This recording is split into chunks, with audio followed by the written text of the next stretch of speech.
and degree attainment. The Teaching Stars also strives to recognize participants' commitment to advancing along a degree pathway, and if applicable, in this instance, obtaining a child care license through the Department of Social Services.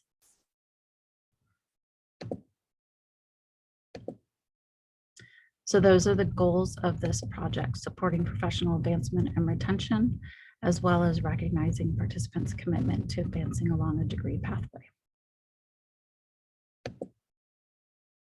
As you can see from this lovely visual, the QCVC Teaching Stars Pathways has two different pathways that include education and licensure. And we're going to talk about each of those. I don't know what's happening with my PowerPoint here. It's jumping along.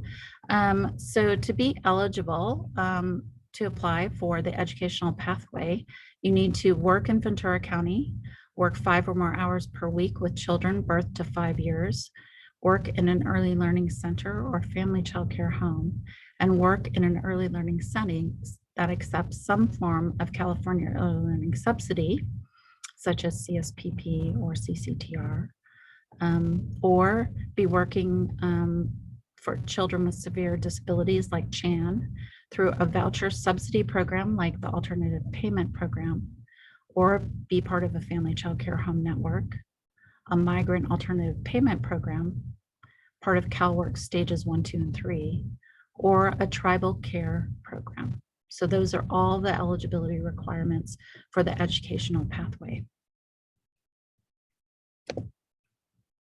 To be eligible for the licensing pathway, you need to be a family, friend, and neighbor program, active in the Child Development Resources Child Care Initiative project, and be working to obtain licensure by the end of this program year. To apply for the Teaching Stars Stipend Project, you must have a California Workforce Registry ID, and you must complete the Teaching Stars Stipend application in the Workforce Registry. Wow, I'm not even touching my keyboard, so, okay. So there are 6 steps to receiving a QCVC Teaching Stars stipend, and we're going to walk through each of those steps one by one. So the first step is you apply and then you become accepted into the Teaching Stars Stipend Project. You'll receive an acceptance email from us. You will complete the virtual orientation, which is in the acceptance email, and you will complete a pre-survey giving us some additional information about who you are and what your goals are. The next step is you will complete a W-9 form and you will upload it to your Workforce Registry account. The W-9 form and the next form I'm going to talk about can be found on the California Workforce Registry website when you apply for the stipend. The next step, step 3, is to submit your signed supplemental form and upload it to your Workforce Registry account. Part of the supplemental form is a statement that you need to have your employer sign, verifying that you are in fact working here in Ventura County, working for a subsidized program and working at least 5 or more hours a week. If you're a family child care provider, then you can self-sign that form. Step 4 is to upload the rest of your verification paperwork, and that includes things like your college transcripts and or degree paperwork if you're applying for that pathway, or if you're a family, friend, and neighbor provider, that you are submitting your child care license or the final child care license paperwork that licensing provides to you. You're going to upload those documents also to your California Workforce Registry account. Step 5 is new. It's a new requirement this year, and it asks that if you are pursuing coursework and or a degree in early care and education, that you also upload an education plan. So an education plan is typically a plan that you have designed with an advisor at your college or university. Sometimes they are kept in the online system in your personal portal, and you're able to pull them down to show proof that you are in fact engaged in a degree pathway in the field of early care and education. If for some reason you are unable to access your education plan or education pathway documents from your college or university, you can in fact upload a professional growth plan.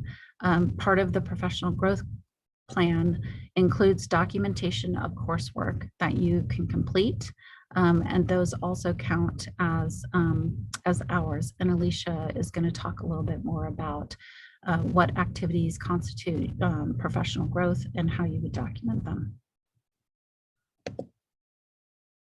And the final step is towards the end of the year, you will receive a year-end survey.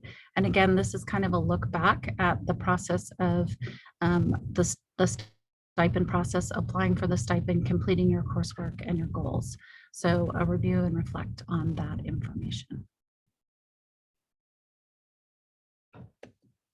If you would like more information about the QCVC Teaching Stars stipend, then you can contact us at or you can go to our website at www.vcoe.org/ECP, or you can contact us at 805-437-1510. If you have questions, you can put them in the Q&A, and I would be happy to take a look at that and answer them. So we'll take a brief pause, and I will stop share.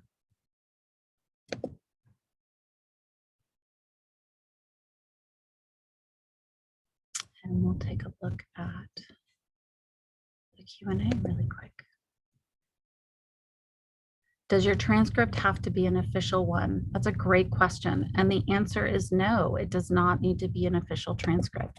So we have a lot of students who are taking courses who, once you have your final grade for the course and you've received a C grade or better, then you can submit the unofficial transcript or grade report. If you already have a BA and or taking classes at a community college, can you still apply for the stipend? If you're taking courses that are specific to child development or early education, because you are, again, planning to stay in the field and work in the field, and maybe you're working on getting a permit, then absolutely you can apply for this stipend. The application is actually on the Workforce Registry website, yes. So the first step is to go to the California Workforce Registry website and to click on the stipend pathways on the left-hand side. Well, you have to set up an account if you don't have one. But once you have your account, you're going to click on the stipend pathways on the left-hand side menu, and then from there you can access our application. The stipends range, we give different amounts. So for there's one amount that we provide per unit up to 12 units. And then there's a second amount for degree completion. And all of that information is available on our website.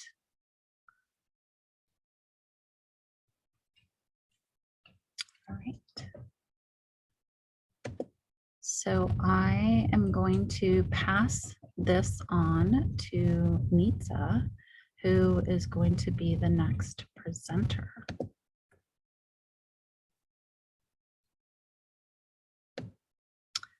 Nitsa, you let me know when you're ready.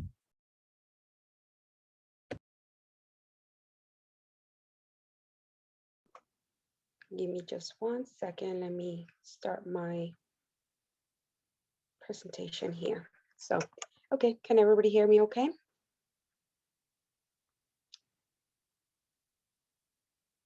Okay, perfect. So as I said in the beginning of the presentation, my name is Nisa Ortiz. I am the credentials manager here at Ventura County Office of Education. I am so sorry that I'm not able to turn on my camera today. I'm having some technical difficulties, but I do have a PowerPoint presentation that I would like to share with you guys. And it is probably the lengthiest presentation of this training. So bear with me, but this is there's a lot of information. We're going to go over the different child development permits issued by the Commission on Teacher Credentialing. This is the state agency in California that is responsible for issuing any and all permits and credentials, teaching credentials for public service in the state of California. And I just want to say that I don't want, I know there's some confusion. Some people think that a child development license, oh, I'm sorry, a child care license and child development permit, they're the same thing, and they're not. A permit, as I mentioned, is granted by the Commission on Teacher Credentialing, or CTC for short. The child development permits are, there's the 6 different types, and they are all valid for 5 years. They all have a renewal requirement. All of them have the requirement of professional growth hours um, or upgrade, with the exception of the associate teacher permit. And we'll talk about that renewal requirement. But that is the only permit that does not require professional growth hours for renewing the permit. This is a matrix that is provided by the Commission on Teacher Credentialing. At the end of my presentation, you will see the links to all the different materials that I'm presenting here. I included this matrix here. It's a lot to look at, but I included it because I want you to see the different child development permits and also what they all authorize. I've noticed that there's a lot of confusion in the field of, well, I want to be a teacher, but I qualify for a site supervisor permit. Should I go and apply for the teacher permit? No, you should always qualify for the highest permit that you qualify for, or that you meet the requirements for. And the reason for that is, if you notice, every permit, the higher the permit, the more it authorizes. So if you have a site supervisor permit, not only does it authorize instruction like the teacher permit does, but it also authorizes supervision of the single site program and to serve as a coordinator. So I guess what I'm trying to say is each permit kind of builds upon the last one. The program director is the highest permit, and it basically authorizes it all. So again, you want to apply for the one that you meet the requirements for. Fingerprinting for the commission. This is another area that can easily cause some confusion because many times people think, well, I've already done fingerprints for the commission. So I'm sorry, I've already done fingerprints for my employer. So can this be transferred to the commission? And the answer is no.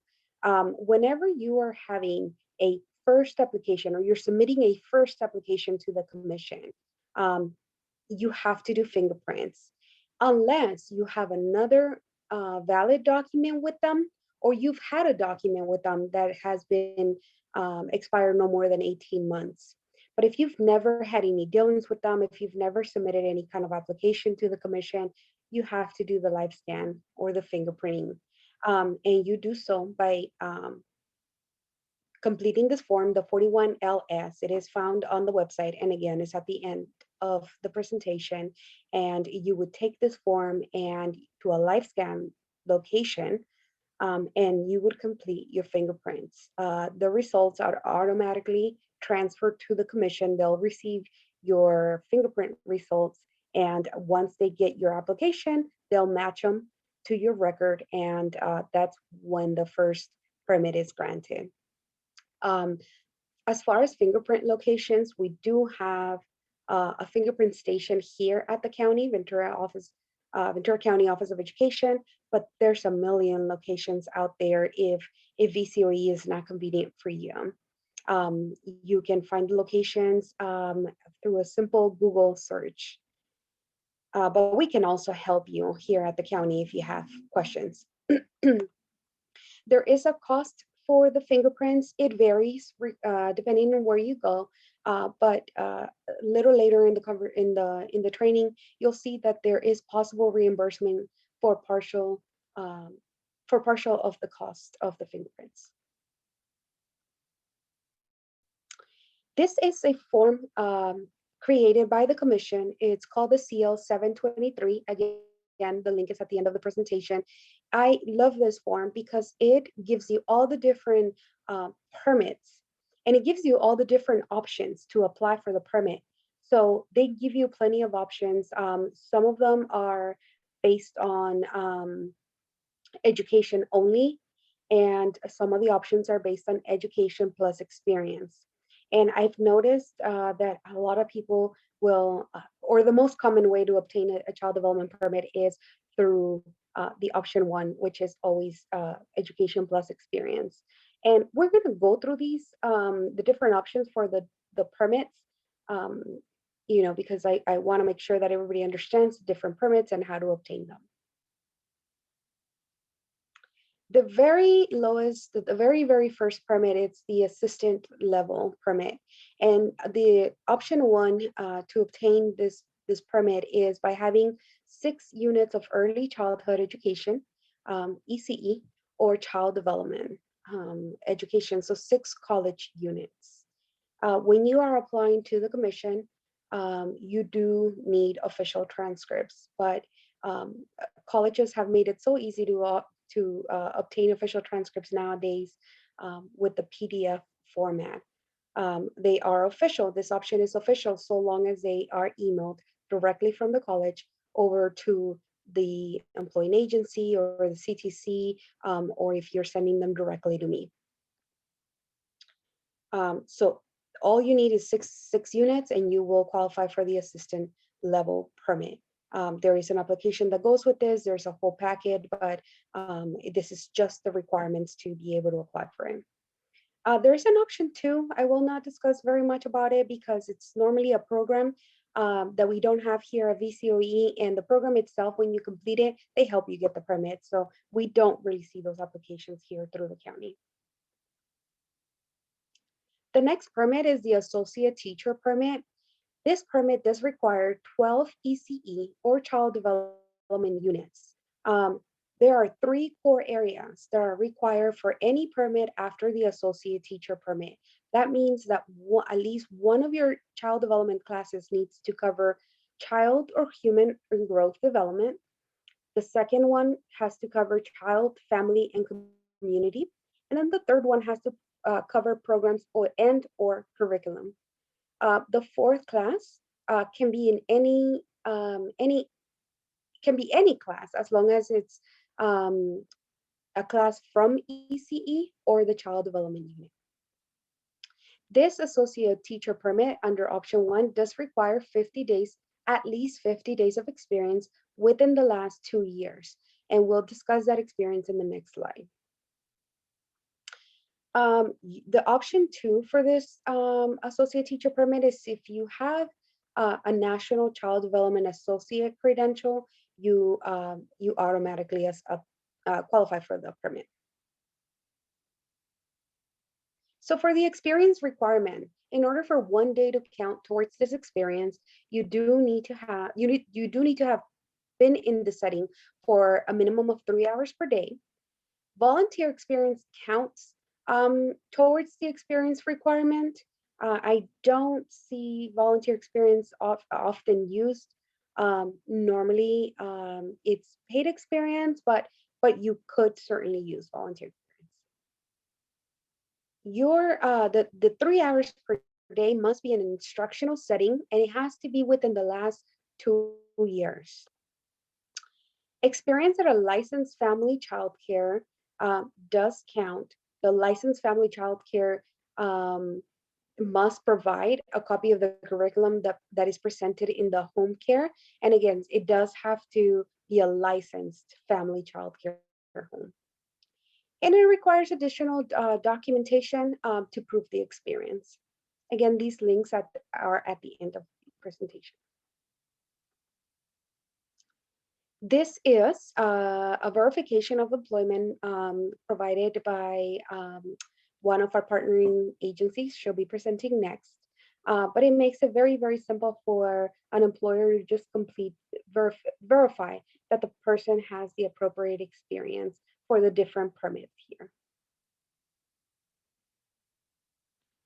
As I mentioned, the renewal of the associate teacher permit is the only one that varies from the other permits. Um, the initial associate teacher permit is valid for 5 years. It can be renewed one time only. And in order to be able to renew, you need to complete an additional 15 college units towards the teacher level permit. Okay, so 15 additional units from the time that the initial permit was issued. And the units don't have to be just child development or ECE units. They can also be towards general education because the teacher permit does require general education, as you will see next. So again, the 15 units can be a combination of. The teacher permit. To apply for the teacher permit under option 1, you require a little bit more units. You require 24 ECE or child development units, and you need to have the core units that we talked about. There are those people that have school age units. So say, for example, those that are considering a teaching credential or a bachelor's in liberal studies. They'll take classes that the class emphasis is for children 0 to 8 years old. And those classes can also be utilized for the child development permit, and you would get an extra school age emphasis. Um, so you would think, well, what is the school age emphasis authorize me to do? And the school age emphasis authorizes you to be part of a state funded before school or after school programs. So like the programs that are conducted at an elementary school prior to the day or after school. The teacher permit under option 1 also requires at a minimum 16 general education units, and we'll discuss those during the next slide. And finally, the teacher permit under option 1 does require 175 days of experience within the last 4 years. Work experience has to be with ages 5 and below, unless you are pursuing that school age emphasis that I mentioned. And at that point, it could be experience with kids up to 3rd grade. The general education core unit. So I mentioned the 16 units that you also have to apply for a teacher permit. Those 16 units have at least one class has to be in English or language arts. At least one class has to be in humanities. At least one class has to cover social science, and at least one class has to cover math and or science. So you don't have to meet both math and science. It's math or science. Classes must be completed with a grade of C or better in order to be able to use them, and they must be a degree applicable. Basically, these classes must be transferable to an associate degree or a bachelor's degree. They cannot be remedial courses. And this chart, again, is provided at the end of the presentation here, but it includes all the different classes that fall under each topic, like humanities, for example. You could take an art class or an ethics class or a foreign language class. So you see the different options that you have. For the teacher permit under option 2, if you have an associate's degree in early childhood or child development, or a related field. I mean, it could be human development with an emphasis in children, home economics, child psychology. And you have at least 3 units of supervised field experience in a ECE or child development instructional setting, you automatically qualify for the teacher permit. So again, your AA in ECE or something similar, and the 3 supervised field experience units. And these are your 2 options for a teacher permit. For the master teacher permit under option 1, and you probably get the idea that every single permit kind of requires the same thing that the last one did, and it just requires a little bit more. So in this case, you're looking at the 24 ECE units, including the core units. And then they're looking for 6 units of specialization. So for example, it could be if you take a cultural diversity and then you take a Spanish class, then that would be your area of specialization in bilingual studies or bilingual setting. And it doesn't just have to be that. There's many areas, and this can be a little bit tricky. This can be a little bit confusing because there are just so many areas, and the commission hasn't put out something that talks about the different areas. They say anything that you're specializing in. So I can certainly help you by verifying your transcripts and seeing if you have these additional units. Note that these are additional units on top of the 24 ECE units. And then you also need to have the 2 unit of adult supervision. And this is normally a class, and all of our colleges here in Ventura County offer this 2 unit adult supervision class.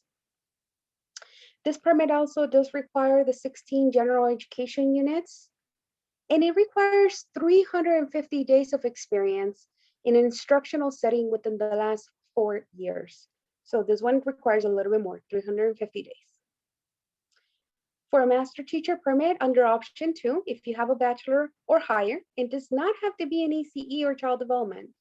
You have 12 ECE units. Under this option, you don't have to have those 4 units that we talked about in the previous slides. However, the employer may request that you have those units because they're kind of the foundation of child development. And then you need to have the 3 units of supervised field experience. And most people that have the bachelor's and the 12 units and the 3 units of supervised experience, instead of applying for the master teacher permit, they apply for the site supervisor, which is a step higher, and under option 2 is the same requirement. So most just choose to go to the higher permit.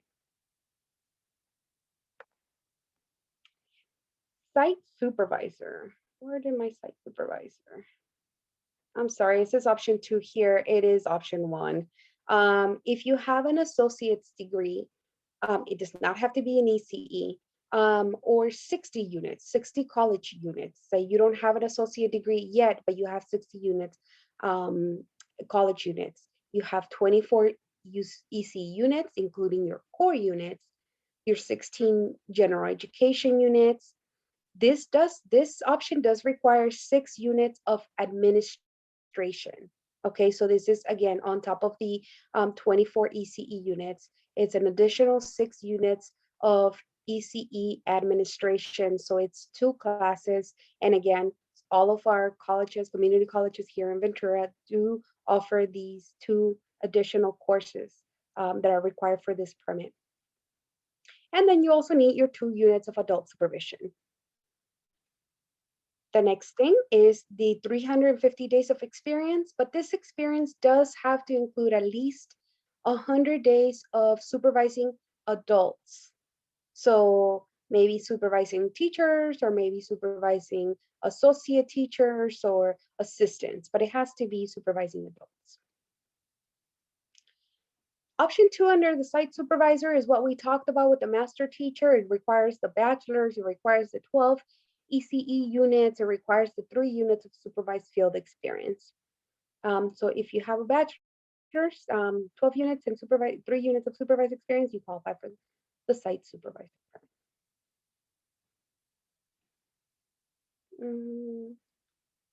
Yes, if you have a current permit, regardless of what that permit is, and you're applying for a higher permit, you always do have to pay the upgrade fee. And if you are upgrading within the first 3 years of that first initial issuance of that permit, the upgrade fee is $50 rather than the $100.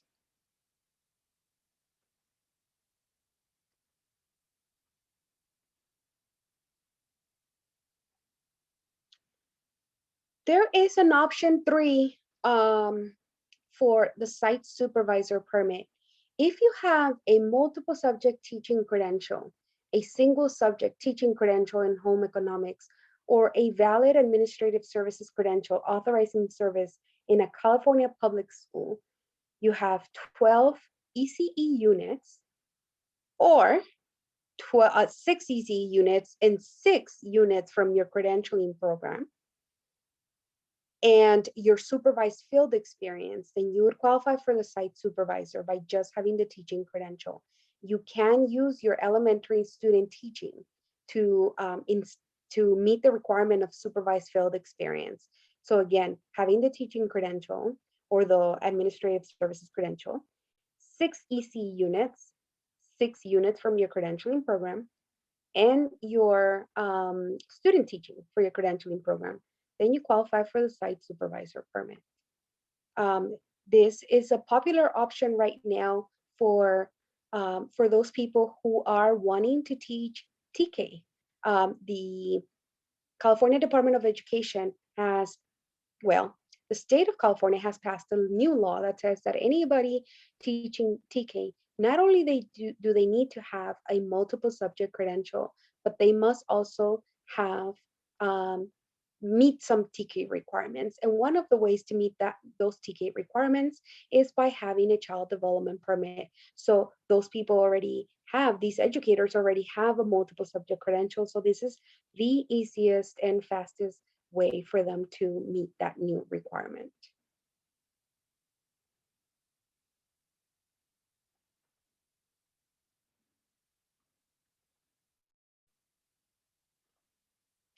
To obtain the final permit, which is the program director, you do need to have a bachelor's or, well, under option 1, you do need to have a bachelor's or higher.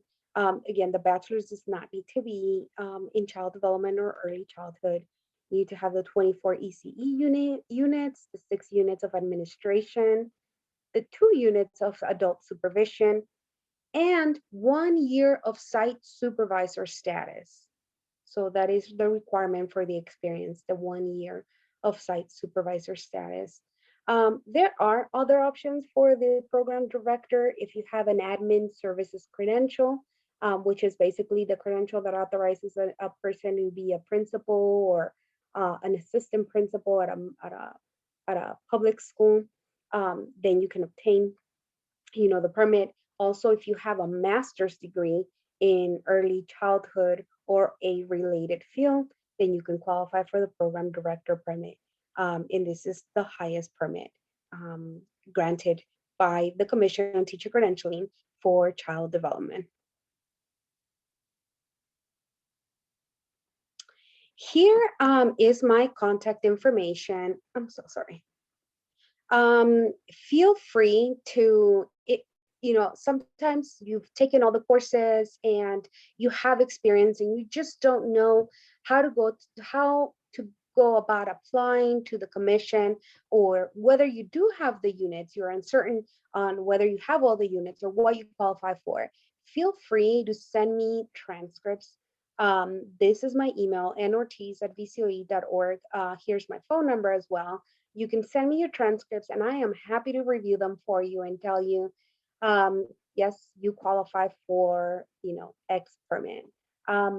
And I can send you the documentation that you'll need to print, complete, and send over to me.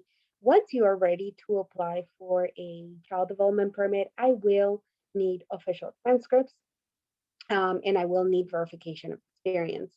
And all this information is dropped off or mailed to me, and our address here at VCOE is on the screen here.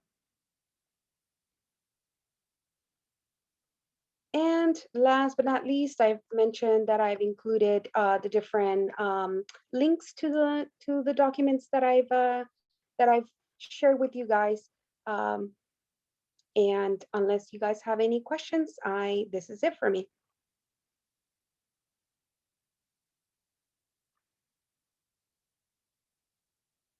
I'm going to go ahead and stop sharing so that I can look at questions.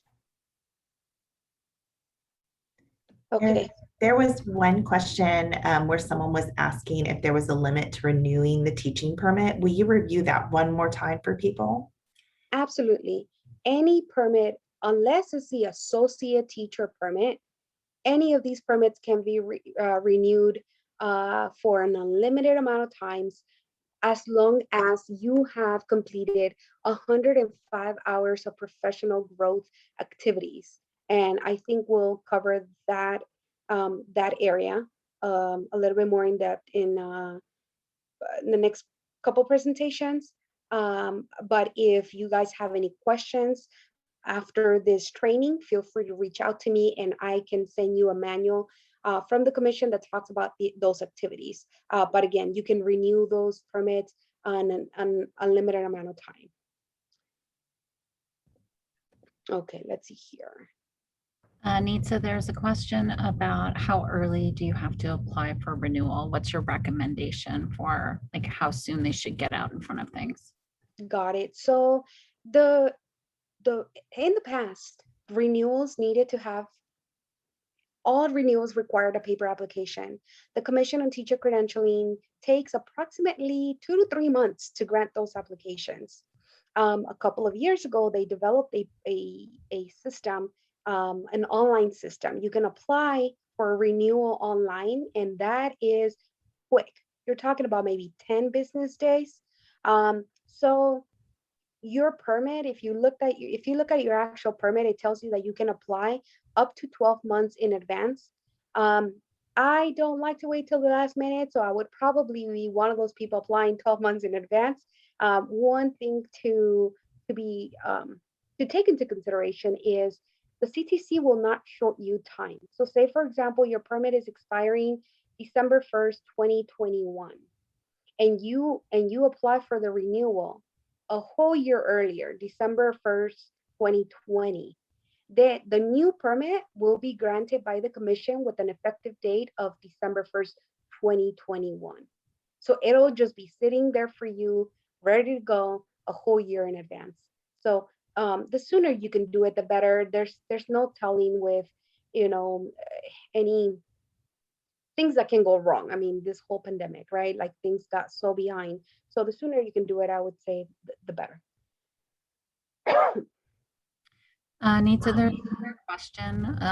It says, if you upgrade your permit to qualify for the $50 fee, do you still need to do all of the professional growth hours? No, the professional growth hours are only required if you're not upgrading. So that's only a renewal requirement. So say, for example, you have a teacher permit and you're renewing that same teacher permit, then the hours, the professional growth hours are a requirement.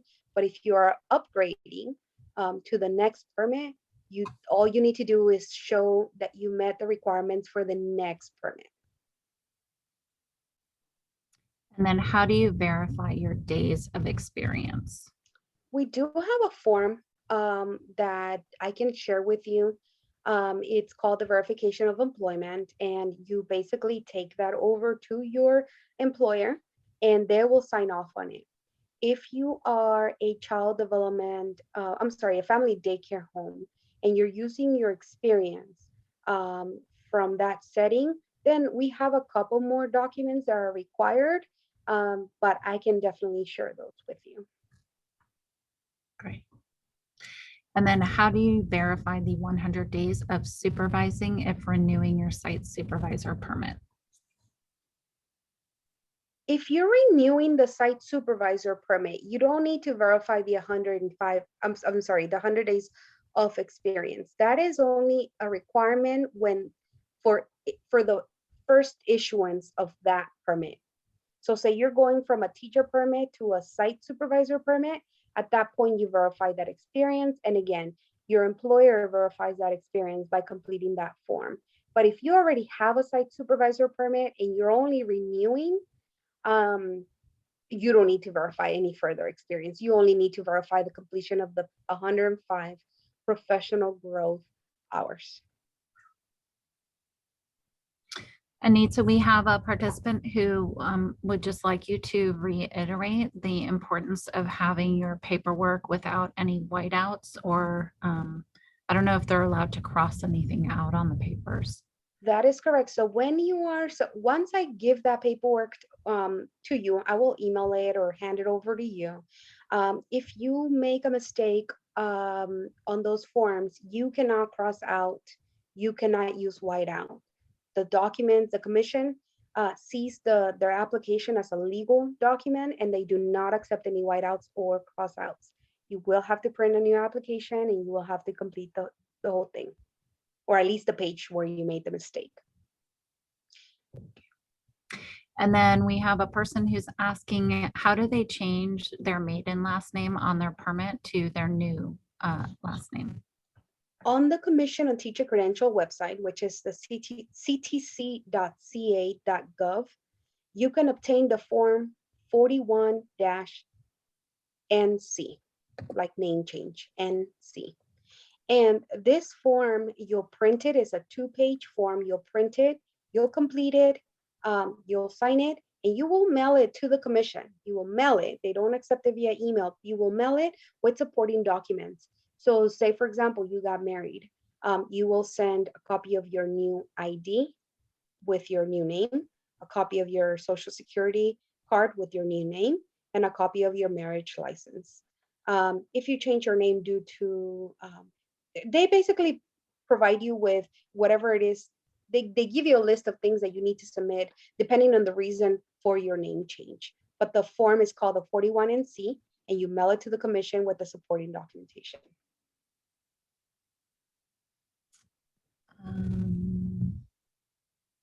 I see Alicia's answering a question. Let's see. I have paid my renewal permit since February up to 2021, and I did not get my response on the email yet. So if you paid online with the commission, then you've already created an account with them. So log into your account, and under the application tab, you should see the permit pending. Now, it is more than 10 business days since you've paid for it. So that just means something is wrong. Feel free to reach out to me, call me, send me an email. I'm happy to look it over and tell you what if I can see what is wrong there. On the alternative, you can always chat with the commission. They do have a live chat feature, and they accept, they have it open from 12 p.m. to 4 p.m. Monday through Friday. And they can also help you with that inquiry. All right. I think we've answered all the questions that have come in. There's a big thank you in the question and answer box for you, Nita. Of course. Yeah. So we're going to move on. But again, I just want to reiterate, we will have a final Q&A session at the very end. So if you forgot to ask a question from one of the panelists, you can feel free to put it in the Q&A, and we'll come back to it at the end. So at this point, I would like to welcome Jennifer DeSanto from the Child Development Training Consortium, and she is going to present on all of the wonderful resources and information that's available to you through this platform. So welcome, Jennifer. Thank you, Regan. Okay, let me get us set up here.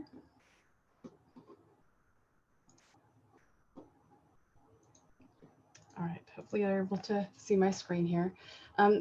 As Regan said, my name is Jennifer DeSanto, and I work at the Child Development Training Consortium. So I'm pleased to represent the CDTC here today. The CDTC provides services, training, technical assistance, and resources to students and professionals working for and with children. So today's presentation is going to cover the services that we offer, and then how we partner with other agencies to help the individuals who are accessing our services. Jennifer, Yes. Go ahead. we are not able to see your screen, so just gonna Try that again. I'll stay off mute for a minute, and then I'll. There we go. Is that better? Yes. Perfect. Thank you. Yes, thank you for not letting me get too far in there before we fix that. Okay, so this was just a screenshot from our website showing the services that we provide. So today's topics will cover our Child Development Permit Stipend Program, our Educational Support Grant Program, our ECE online course search tool, and our Curriculum Alignment Program, which we call CAP. Before we dive into what CDTC does, I wanted to go over the differences between our agency, which is CDTC, and the Commission on Teacher Credentialing. Nisa did talk a little bit about the commission, but because our initials are so similar, we often find that applicants get confused between our agency and the commission and what the differences are between the two. So the CTC, or Commission on Teacher Credentialing, they are a state agency and they are located in Sacramento.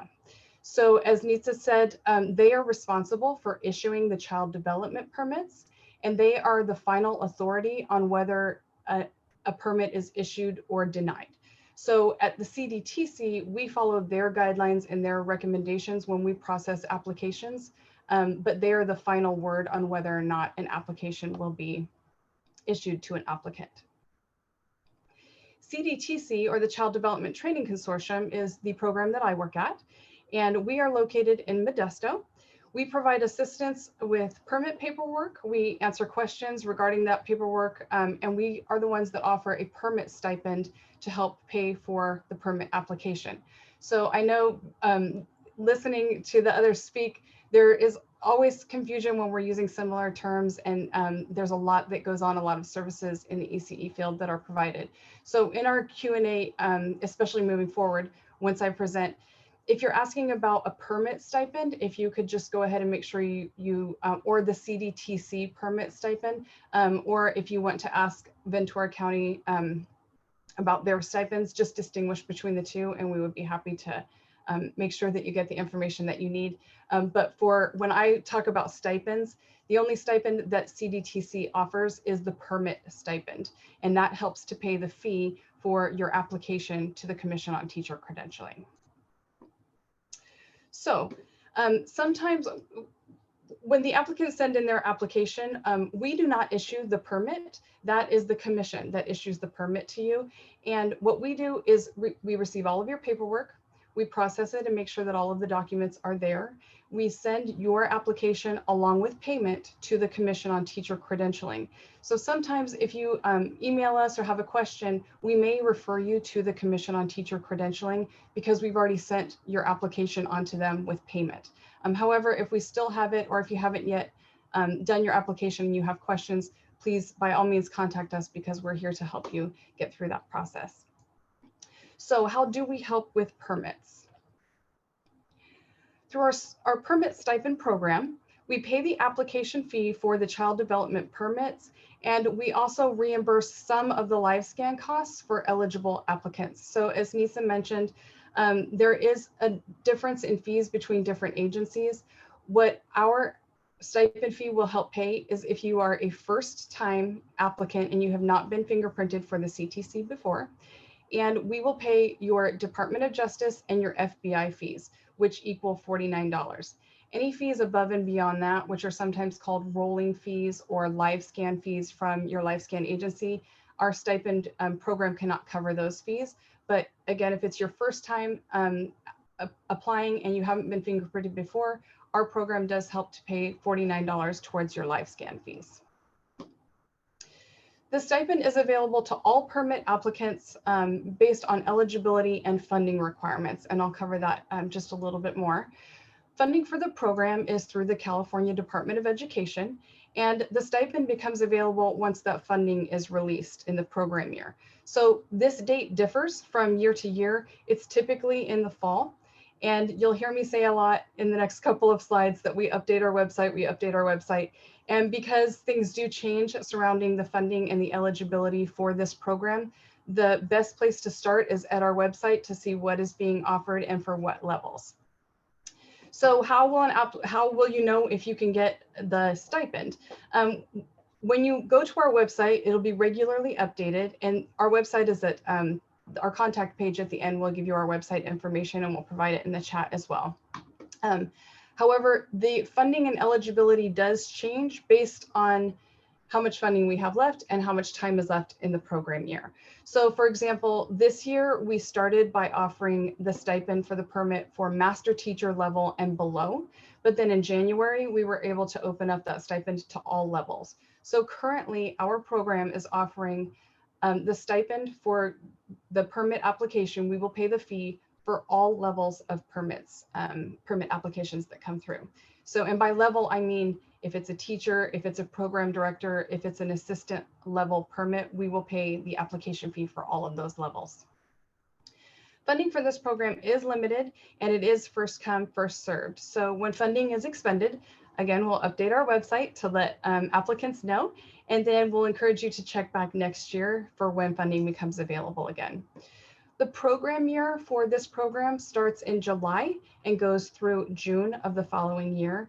And you are allowed to use the stipend once per program year. So if, for example, you send in an application this year, you're a first-time applicant, and you maybe get your associate teacher permit, next year, if you are ready to upgrade and in a year, you're in the next program year, you can apply again through our program and we will pay the fee again for your upgrade if it's in a new program year. More information and details are also available on our website to help you navigate whether or not you're eligible for the stipend. When the eligibility, while the eligibility level might change, so we didn't initially offer site supervisor level stipends, but now we do. Typically the type of stipend, which would be a first time, a renewal, or an upgrade, the stipend is available for all of those. So if you are renewing your permit, you are eligible to apply for the stipend. If you're upgrading, you're eligible, and so on. We do not fund downgrades or extensions. Any changes, again, to the eligibility or the funding will be updated on our website. So that's always the best place. Go to our permit stipend page and start from there to see if you're eligible. When funding is available, permit application packets are available on our website. And these packets include all of the CDTC forms, which are ours required for the stipend, and all of the commission forms, which are required to get the permit. So we had a couple of questions in the Q&A earlier about employment verification forms. When you download the packet from our website, the employment verification form is included in that packet. And we do have a separate section, it's not showing here on the screen, but if you are a family care provider, those additional forms that Nitsa was talking about are included in that packet so that you're sure to get the forms that you need for the type of permit that you're applying for.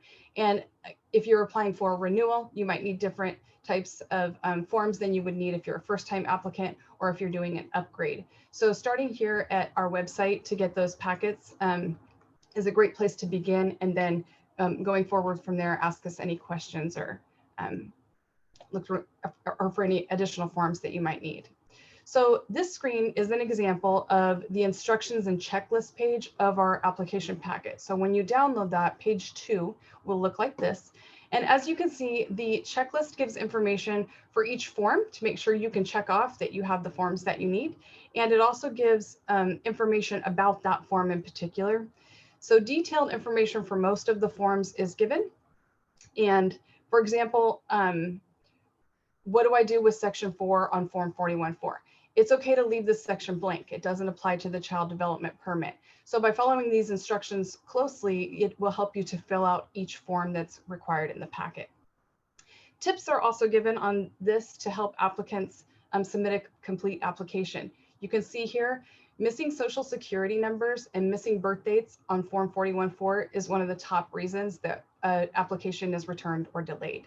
So by following this, again, making sure that you have all of your information complete, it helps us to get your application through the process a lot more quickly. Another reason for a delay or returns, one of our top reasons, is unofficial transcripts. And there are a lot of questions surrounding transcripts, and especially during this time of COVID, there's been some difficulty getting them from the colleges.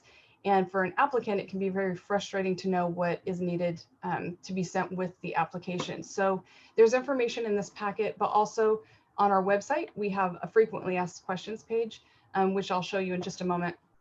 And you can always contact us if you're not sure whether or not your transcripts are official, and we will help to answer those questions for you to make sure that when you do finally send in your application that it is complete.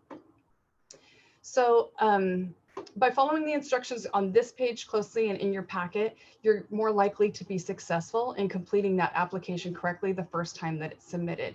And another thing that came up in our Q&A is to make sure that Form 41-4 has no whiteout, no crossouts, and that's something that you'll find on our checklist to make sure that whatever you send in is done correctly and doesn't have those sorts of things. There's reminders in here to make sure that you're successful when you submit. This is an example of what is on our the right side of our permit stipend page. And here's where you'll find all of the facts. The frequently asked questions, a lot of the questions that came in just in the last Q&A are answered on this page. A lot of the live scan questions, there's some links to resources and information. Again, the transcript information is on there, work experience questions. Those sorts of things are answered on our website. So I definitely encourage you to take a look at that as you're going through the application process. We also offer Spanish language resources.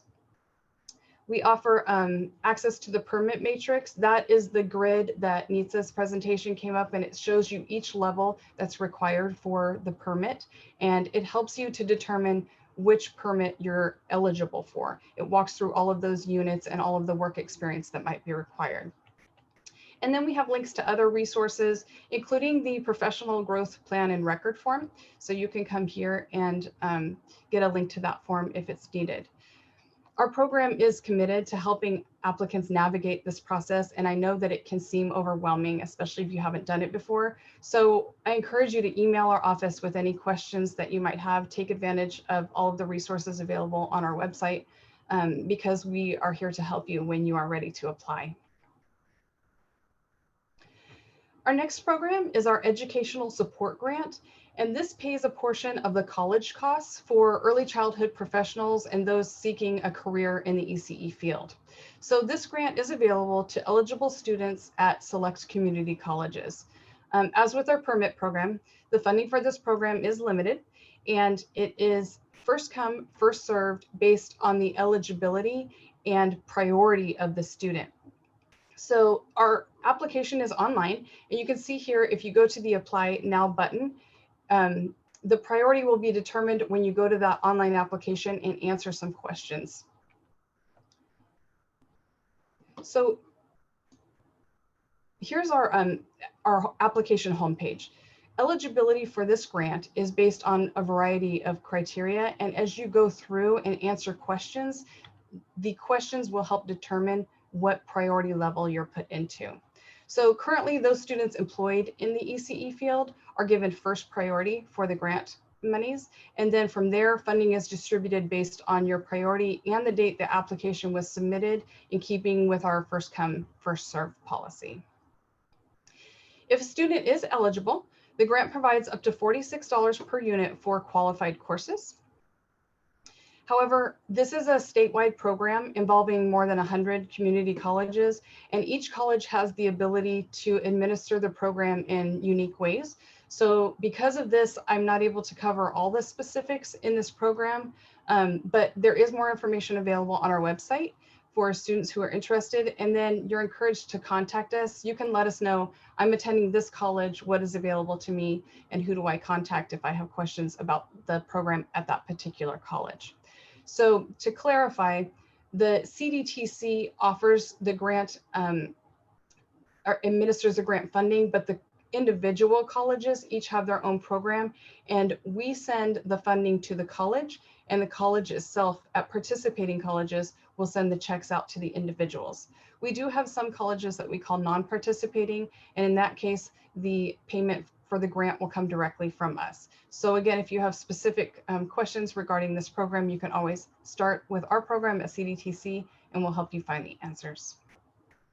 All community college students that are pursuing a career in early childhood, or if you're taking courses to maintain your permit, you would also be eligible for this grant.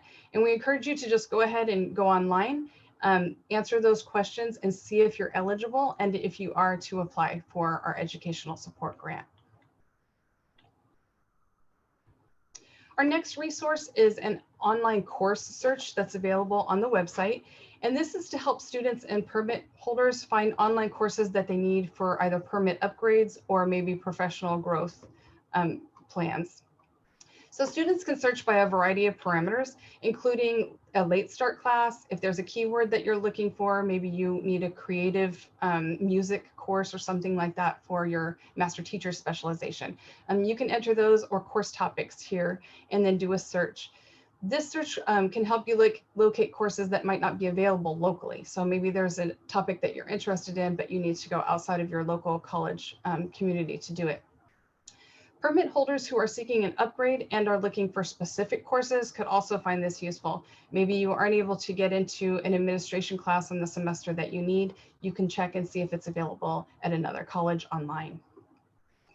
Professional growth advisors also use this course search when helping a permit applicant determine activities for professional growth. So let's say a permit holder has taken a course as part of their professional development. The advisor can come here and may be able to see the course description and what topics were covered to make sure that it aligns with your growth plan.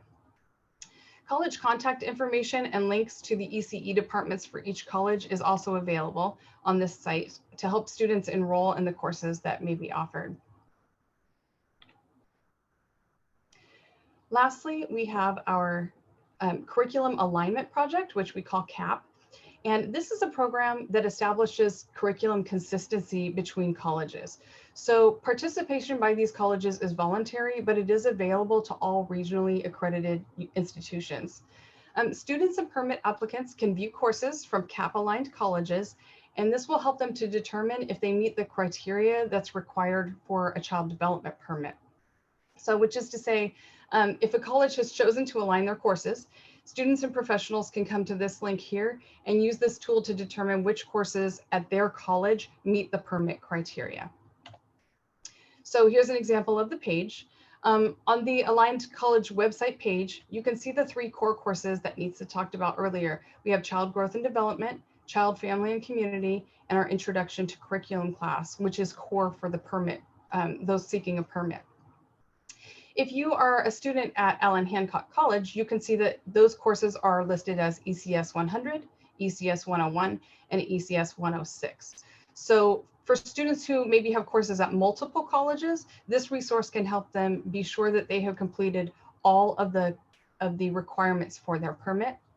And oftentimes agencies such as county offices of education can also come here and make sure that if maybe they took colleges or courses from a college they aren't familiar with, that those courses do meet the permit requirements. Also for students who transfer or maybe have taken courses at multiple universities, this is very helpful because let's say you did take your course at Allen Hancock College, ECS 100. Well, then later you transfer to Berkeley City College. You've already met the Child Growth and Development core course for this. You don't need to take Child Development 51 at Berkeley City College because you know that it is aligned with or the same as the one at the Allen Hancock College. Both of those will meet your Child Growth and Development permit requirement. Our CAP page also has a CAP expansion link. So this, when you come and see the CAP Classic, it shows the core courses. But if you're looking to get an upper level permit, maybe a site supervisor or program director, the CAP expansion section also includes the alignments for administration and adult supervision, which are part of the permit requirements. This information on CAP courses, it's updated regularly, and we do encourage our permit seekers to use this tool when they're determining whether or not they're eligible. That concludes my portion of the presentation. It feels like it went by very quickly. We do offer a lot of services to the ECE professionals, and for more information, everything, all the screenshots that you saw today, you can find on our website, which is childdevelopment.org. And we have 2 email addresses. Our CDTC email address, any question that you have about any topic can be sent to that inbox, and we will make sure that it gets to the right person. But we also have specifically for permit questions, you can send us your questions at cdtc-permit@yosemite.edu, and professional growth permit and permit questions will both be answered there. So that covers our services, stipends, and website resources. Thank you for allowing me to be here today and share with you. I'm happy to answer any questions that we might have regarding our program. So let me hop on and take a look.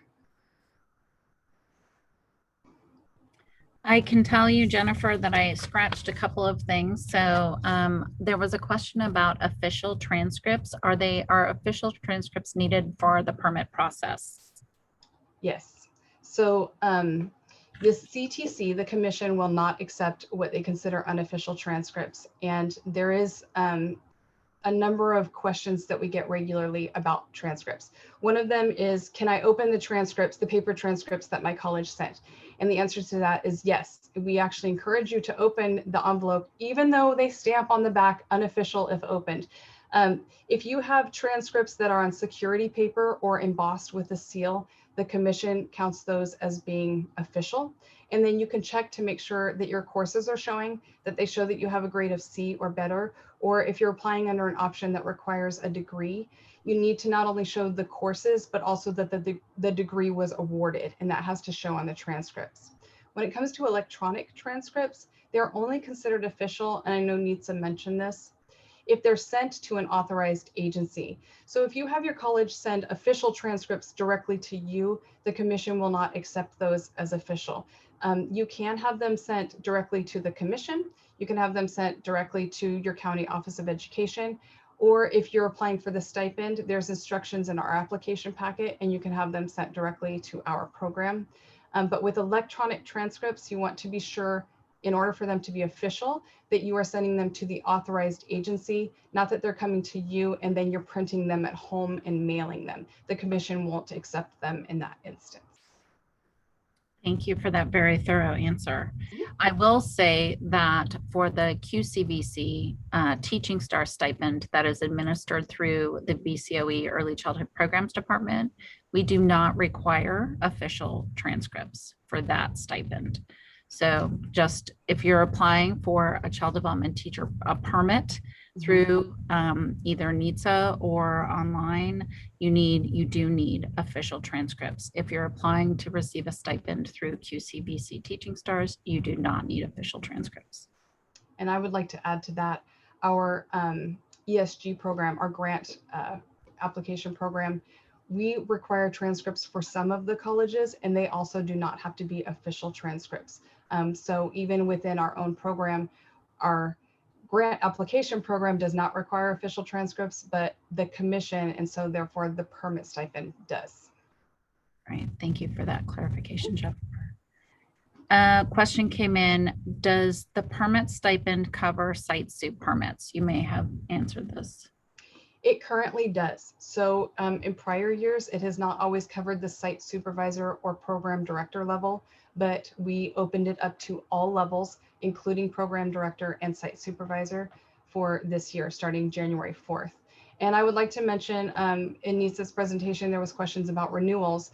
If you have a renewal on that level of permit coming within the next year, we will also help pay the stipend for that. So just forward looking, if you'd like help to pay for renewal on one of those, you could apply now while there's funding available, because once funding is expended, we may or may not offer it for those levels next year. Right. And there is a question in the Q&A. This person is upgrading their permit. Will they need to submit transcripts even though they are the same transcripts as originally submitted for the current permit? That's a good question. Yes, you will need to submit transcripts showing your eligibility. So the commission doesn't keep a record of what you sent when you applied the first time. So they don't know if when you applied, you had a degree at that time or what additional classes you've taken. So if you're applying for an upgrade, they want you to send transcripts showing all of the educational requirements for that permit that you're applying for, even if you've submitted them in the past. So the short answer is yes, please send all of the transcripts, official transcripts showing that you're eligible for that permit. Jennifer and Reagan, if I may add to that question, the likelihood of you upgrading into a new permit without having completed additional education is very slim. Yeah. So most likely, if you're upgrading, you've completed additional courses. Mm-hmm. And so that's why they won't even entertain, old transcripts or anything like that. Great, thank you. I think we have no other questions in the Q&A at this point, but I will remind you that we will have time at the very end should you think of another question. We will move on. Thank you, Jennifer, so much for joining us and sharing your resources. And next up, I would like to reintroduce Alicia McFarland, who is going to talk a little bit about professional growth and professional growth advising. I am. Hello, everybody. And I'm going to ask that if I'm not sharing my screen properly, you let me know because like you all don't see is we can't see exactly what you can see. So hopefully you can see my screen. And I do have the pleasure of getting to discuss with you a little bit more about professional growth plans and professional growth advising. Regan mentioned professional growth plans when she was talking about teaching stars, and specifically as one of the forms of evidence you could use to show your education plan that's needed. And it's also what we use to track and document what we're doing and recording what we're doing for the permit process, which NISA referenced and is available on one of my favorite websites to draw it from is the CDTC website. So we're going to dig a little bit deeper into that resource, which we have available. And you can see that I am putting it right here on the screen. And what I'm going to invite you to do, if you're able, is to actually open it up. So you can use this QR code right here, or you can use this short URL or tiny URL, and I'm sure one of my colleagues can go ahead and stick it into the chat. That way you can also access it through the chat. I want to acknowledge that while all of us on this call have our own versions of expertise, none of us are able to speak on behalf of the Commission on Teacher Credentialing. They are the ones who govern the rules and the regulations for child development permits and ultimately make the final decisions around permits and professional growth hours. However, they do give us a guide to help us, and that is this right here. This professional growth manual is our tool, our resource, and our guide to help answer questions for ourselves. So we're going to dig into it a little bit today, and I invite you to open it up right now if you have not. Let's move forward. Let's start by reminding ourselves about the permit process and the permit cycle. So hopefully this feels fun to you, but really when you get on into it, it's a lot of reading and a lot of understanding the flow. So big picture, when you first get your permit, so you first acquire or applying for your permit, or when you're then renewing or upgrading your permit, we know that that triggers a bunch of things. So what comes from that is the need to really kind of review that professional growth manual, remind yourself of the rules and the expectations that come with it. And what you're going to find is one of those first steps is to obtain or meet with your advisor if you have one, complete that professional growth plan and record form, and then work on all those activities that you're going to have to meet those two goals you've got, and ultimately complete your 105 hours of professional growth in the 5 years you need to renew. Or if you're seeking to upgrade, it's always still a good idea to do this plan because, as Nisa just said, when you're upgrading, you're often completing goals towards professional growth and what counts for professional growth. I would be remiss if I didn't stop and first say that, and this says it in the manual on page 3, that one of the first things we need to acknowledge is the responsibility of being a permit holder. The responsibility to ultimately develop goals, to complete activities towards reaching those goals, and to providing verification if your advisor or the CTC asks for it is yours. So this is your the responsibility you hold in holding a permit. And I won't sit on that too long other than to say that ultimately the responsibility lies with ourselves. I want you to know that by being here today and by listening to this information, you're setting yourself up for success. A lot of people wait to start the process of doing the recording form or even thinking about renewing until they're maybe a year or 2 years out from needing to do so. And sometimes that really puts them in a sticky situation. So start as soon as you can. And the first step is to make sure you have an advisor. So I put this first for a reason. It's first because technically your advisor should be a part of that growth development and a development of your plan. So we're actually going to go into the manual a little bit. And I mentioned on the slide, it said on page 5 and 6, it talks about the qualifications for holding a permit. So we're going to go to page 5. I thought I could scroll faster the other way, but it didn't prove to work. So here we go. I'll try and not make you guys dizzy by scrolling too fast. But it's important that you understand the expectations and the qualifications for advisors, because it will help you in selecting an advisor. And hint, hint, it might also help you realize that you qualify to be an advisor, which, by the way, you can earn professional growth hours for doing. So this right here talks about how you might select a professional growth advisor and ultimately gives you the qualifications. And then it starts to move into tips for finding a professional growth advisor. And it talks about people you might seek out for that act. And what I want you to notice, I'm going to go back up here. I want you to notice that when you're thinking about selecting your professional growth advisor, this first item is often one where you probably know somebody who has this level. So think about whether or not you know someone who has a child development permit at the teacher level or higher, as well as 3 years experience teaching or serving as a director in an early childhood education setting. If you know somebody who meets this qualification, they qualify to act as an advisor. You, if you meet this qualification, also qualify to act as an advisor. And then it starts to talk about other tips. So other people that often act as advisors are instructors or department heads at college institutions. The other people are supervisors or center directors, can often also act as advisors. So those are also options you might consider. It then moves in this manual. I'm trying not to make you dizzy.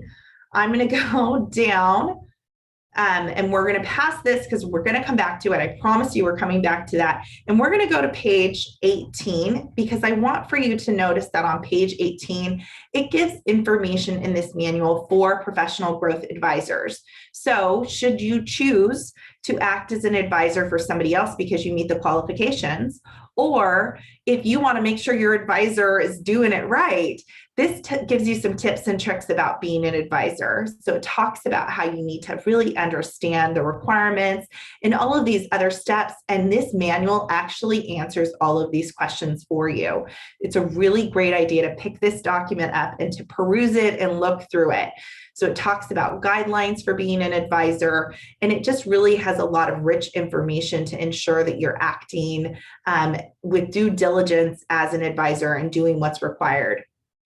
And I want you to also know, all the way at the bottom, this document, not that one, this document is that qualifications list I was just talking about, and it has it in a check-off form. So I have acted as an advisor in the past, and what I used to do is I would put my name in here, I would check off my qualification, and I would sign it and provide it to the person whom I was advising so that they had evidence that I was verifying for them that I qualified to act as an advisor.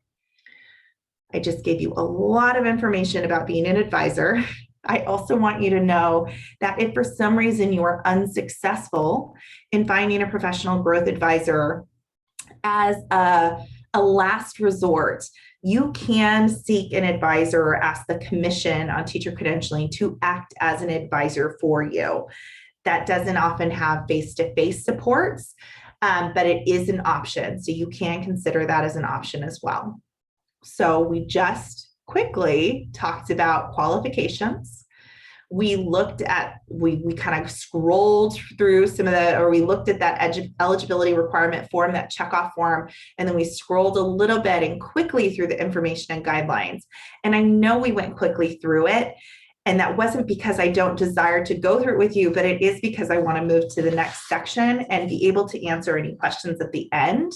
So we're now going to start talking about professional growth plans. So once you have an advisor, that next step is really to start thinking about your plan and about your professional growth plan. We're going to go back into the manual and we're going to look at the professional growth plan and record form. It's available in the manual, and you can also get it. Nisa gave it to us in chat, and we'll give it to you again as a separate document that you can download and look at. We're going to look at that record form, and then we're going to look at the categories that you might select as goals, and a verification form you might choose to bring with you just in case you want to know that you're getting credit for something. So in fact, we're at the bottom. So let me start there. The bottom of the manual, it has the verification of hours spent on professional growth. So if you ever participated in something that you think should have counted for professional growth and someone didn't give you a certificate for that, which I am sure has happened in your lifetime, it has happened in mine, this is one of the forms that the CTC is providing you as a possibility of how you can capture that growth and get recorded evidence for that growth. And this is intended to be something that you can fill out for yourself. So you can fill out the title, you can put in a description, all of these pieces, and you would actually give this to the person who led the activity and ask them to sign it and date it for you. Some people, and we sometimes here at VCOE Early Childhood Programs, will give you a document that looks very similar to this, and we will populate everything for you and leave this part blank for you to fill in. So that is also something that's done for people. This right here is the professional growth and record form. There are instructions on how to complete this form prior up in the manual. So they give you instructions, and I encourage everybody to read those instructions, because oftentimes we dive right into forms thinking we know exactly what's being asked of us. And then we get in the thick of it and we realize, wait a minute, I don't quite understand what I'm supposed to be writing down. So this is all really self-evident. It's pretty obvious what you might write in these sections. You might be asking yourself, why is it asking or giving me sections for up to 3 advisors? Remember when I said the first step is to get an advisor? Well, that's because they ask you on this record form to tell them who your advisor was. So not only are you going to put their name, you're also going to put in what their permit is, what permit number they hold, and their permit number. This is not something you would have without the advisor giving it to you. So when I act as an advisor for somebody, I am actually saying what permit level I hold and my permit number, so that should the CTC ask for proof of the record, they're going to know if I approve something, what it was, and who they can contact if they have questions. And we know that 5 years can be a long time. So sometimes you might have more than one advisor. So they let you know that there's a spot where you can say, hey, this advisor was my advisor for the first 2 years, and then I got a second advisor, and here's their new information. This is the section where you would put in those goals. So what are the goal areas? We're going to go look at qualifications so you know what I'm talking about. But these are the goal areas where you kind of describe and define that goal. And this is where your advisor would say, yep, I approve these. So your advisor would be a part of that process of saying, yep, I approve this. Ultimately, activities get recorded here. When the plan is approved, so up here, when that plan is approved, your advisor would sign off that they approved it. And then once you're done completing all your activities and got your 105 hours, and sometimes you need to add extra pages to this because it's not big and long enough, well, then it would be signed off as having been complete. So what exactly qualifies as a goal area? Let's go up to the very top of this document on page 8 and page 9. They talk about acceptable areas of qualification. And I hope I'm not making you guys feel dizzy from me scrolling through this too quickly. Those were the instructions I was just telling you about. All right, and all the way up on page 8 and 9 are the qualifications. Or not qualifications, rather the categories. That's the word I was looking for, the categories of acceptable activities. So it's important to know that you have to have at least 2 categories. So 2 categories are required. A lot of the time, one of those categories, remember, you're usually thinking about upgrading. If you're an assistant or associate, you can only renew once, right? You've got to upgrade after that. If you're looking at a teacher level or higher, you might still be going to school to attain a higher level of education. And if you are, if that's one of your goals, one of the goals that you write down, or one of the categories you write down, should be to increase your education. Maybe it's to obtain a BA, maybe you're looking for an AA. So you would write that down as one of your goals and you would code it as category 1. You might also be attending conferences. There's lots of other things that you might be choosing to do. Remember when I said if you act as a professional growth advisor, that could be a category? There it is. You can choose to serve as a professional growth advisor for somebody else and earn up to 50 hours of professional growth for doing that and acting in that capacity. I always say to people, one of the best things you can do is find somebody else who also meets the qualifications. And if you meet the qualifications, you could offer to act as advisors for each other and earn professional growth hours as you do that. There are lots and lots of options here. You can also get really creative. You may really be passionate, for example, about literacy, and maybe you also are really passionate about family engagement. And so you're going to choose to have a goal where maybe you speak to a supervisor or you have your own program and you decide to host a literacy night for families where you're going to work with them on make and take activity and give them some information and education around no print books or felt stories or something like that. And what you could do to record that for professional growth and for evidence, right? Because you might also have a portfolio. Some of us are still old school and have paper portfolios. Some of you might have electronic portfolios, but it's also a possibility to record and document that, say with photos, video, or something like that, that you could show to your advisor to verify that you did indeed host this activity and you get professional growth hours for having done so. Another very common goal area is CPR and first aid, often because we have to hold those certifications. And so it's a very common area that is also on professional growth plans. But there's other ones like improved basic skills, right? So really peruse these, and there are lots of categories, and most likely what you want to do will fit into one of those category areas. I also want for you to notice this conversion chart. So sometimes people don't always know that when you're taking classes, you need to understand how you can convert those classes into what they call clock hours. So remember, if you've got 105 hours of professional growth, you might upgrade before you actually hit all those hours, depending upon what you're working towards. But one semester unit would count as 15 hours of professional growth. Let me minimize that. And so we just talked about all of these things. We talked about all of those steps. And that's really the end that I have. So I'm going to stop and I'm going to ask if there are any questions.